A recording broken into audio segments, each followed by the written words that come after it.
Hello friends, இன்னைக்கு breakfast lunch டின்னருக்கு அட்டகாசமான சுலபமாக செய்யக்கூடிய ஹெல்த்தியான ரெசிபி பருப்பு கடையல் தால் ஃப்ரை.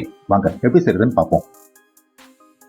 50 கிராம் துவரம் பருப்பு எடுத்திருக்கேன். இதை நல்லா கழுவி போதுமான அளவுக்கு தண்ணியை விட்டு 5 விசில் விட்டு வேக வச்சு பத்துல கடைஞ்சிக்கோங்க.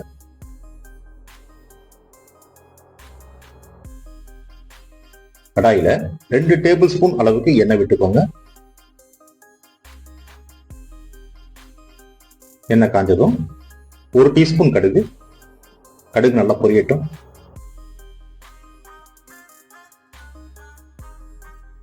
1 டீஸ்பூன் சீரகமும் நல்லா பொரியணும்.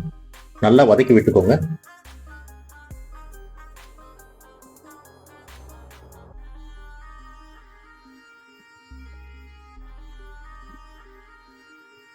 ரெண்டு காஞ்ச மிளகாய்,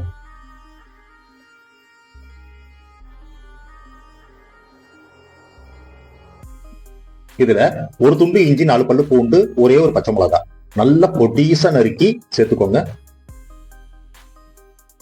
இஞ்சி பூண்டு நல்லா ஃப்ரை ஆகணுங்க எண்ணெயில.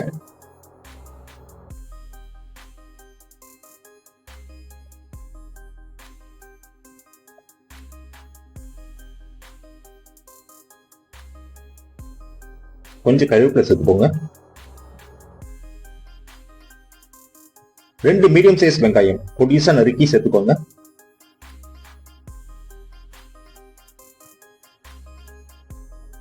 வெங்காயம் நல்லா வதங்கணும். நல்லா கிளறி கொடுங்க.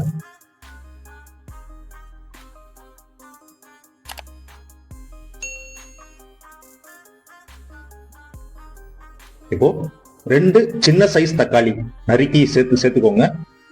உங்ககிட்ட பெரிய சைஸ் தக்காளியா இருந்ததுன்னா ஒரே ஒரு தக்காளி போடுங்க. நல்லா கலரி கொடுங்க.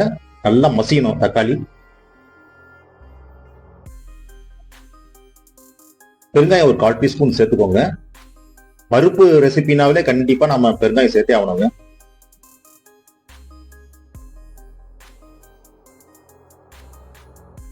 இப்போ 1/2 டீஸ்பூன் மஞ்சத்தூள்,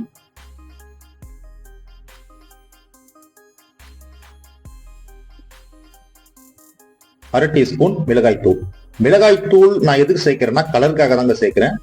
உங்களுக்கு வேண்டானா விட்டுருங்க. நல்லா கிளறி கொடுங்க. மசியணும். அந்த ராசம் எல்லாம் போனோம்.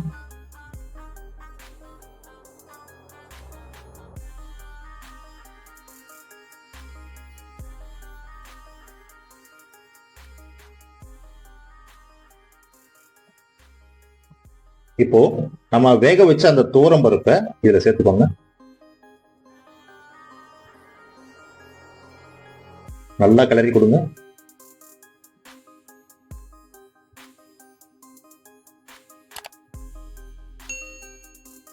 ரொம்ப ஈஸியான டிஷ்ங்க, டேஸ்டியான டிஷ்ஷும் கூட. இந்த ரெசிபிக்கு தேவையான உப்பு சேர்த்துக்கோங்க. இது தோசை, சாப்பாடு, சப்பாத்திக்கு சூப்பரான டிஷ்ஷுங்க. மஸ்ட் ட்ரைங்க. இது கண்டிப்பா ட்ரை பண்ணுங்க. நீங்க ஆபீஸ் முடிச்சுட்டு நீங்க ஒரு 8 மணிக்கு வந்தீங்கன்னா 8:30 மணிக்கு இந்த டிஷ் ரெடி பண்ணிடலாங்க. ஒரு அடுப்புல நீங்க குக்கர்ல நீங்க பருப்பை வேக வச்சிடலாம். இன்னொரு அடுப்புல நீங்க தாளிக்க ஆரம்பிச்சிடலாம். அதுக்குள்ள குக்கர்ல பருப்பு வெந்துடும். அப்படியே தூக்கி இதுல கொட்டிட்டீங்கன்னா முடிஞ்சு போச்சுங்க அந்த டிஷ். கண்டிப்பா நீங்க ட்ரை பண்ணி பாருங்க. ட்ரை பண்ணி பார்த்துட்டு முடிஞ்ச கமெண்ட்ல சொல்லுங்க. நாம அடுத்த வீடியோல பார்க்கலாங்க. பாய்.